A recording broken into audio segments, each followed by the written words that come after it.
আসসালামু আলাইকুম, welcome to my healthy kitchen. আজকে আমি আপনাদের সাথে যে রেসিপিটি শেয়ার করব তা হলো কই পাতুরি।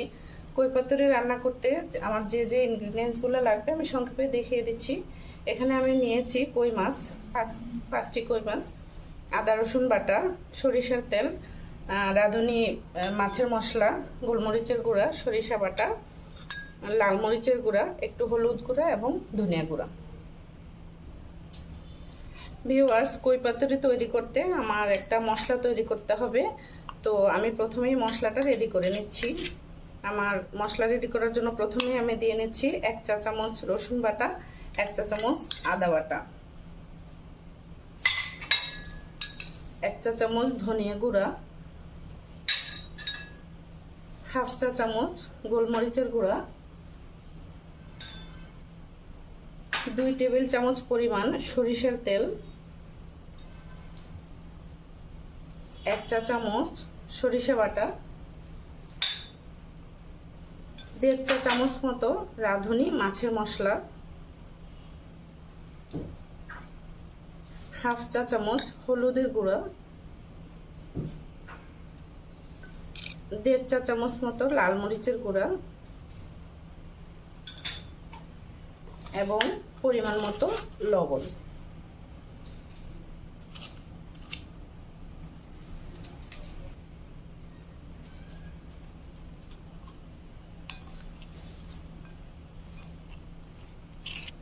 ভিউয়ার্স, মশলাটা আমার রেডি হয়ে গেছে।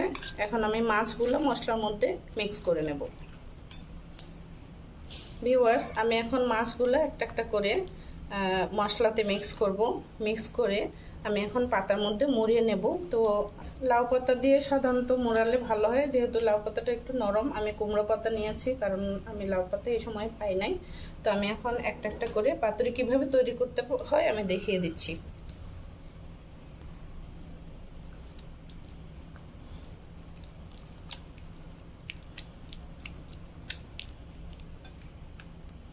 মাছটা মেখে নিয়েছি, এখন আমি পাতার মধ্যে মুড়িয়ে নেব। তো এইভাবে আমি মোড়াবো যাতে পুরোটা মাছ পাতার মধ্যে ঢেকে যায়।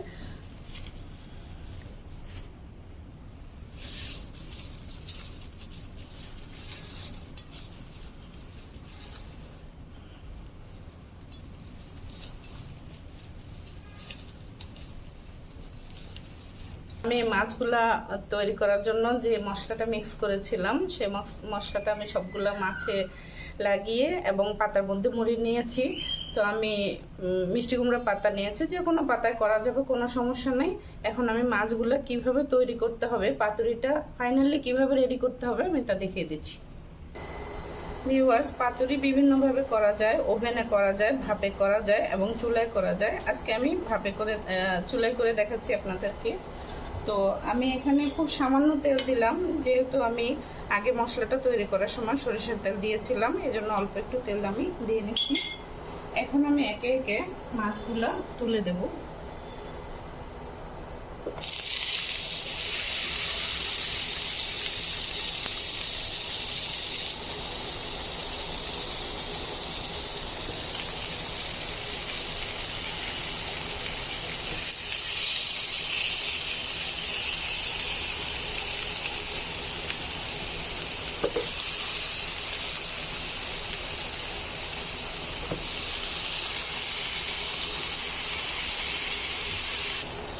পাতুরি সাধারণত তৈরি করার সময় যখন আমরা চুলায় করব একটু লো ফ্লেমে করতে হয়।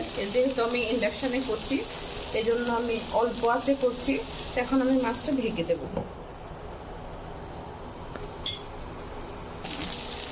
আগেই বলেছিলাম যে পাতুরি একটু ধীরে ধীরে রান্না করতে হয়, তো আমি একটু ধীরে ধীরে রান্না করছি, লো ফ্লেমে রান্না করছি এবং উল্টে পাল্টে বারবার একটু উল্টাতে হবে এবং দেখতে হবে যে কেমন হলো। তো আমি এবার মাছগুলো উল্টে দিচ্ছি এবং আরও কিছুক্ষণ ভাজতে হবে। আমি ঢেকে ভাজবো মাছগুলো, তাহলে তাড়াতাড়ি ভিতরটাও হয়ে যাবে।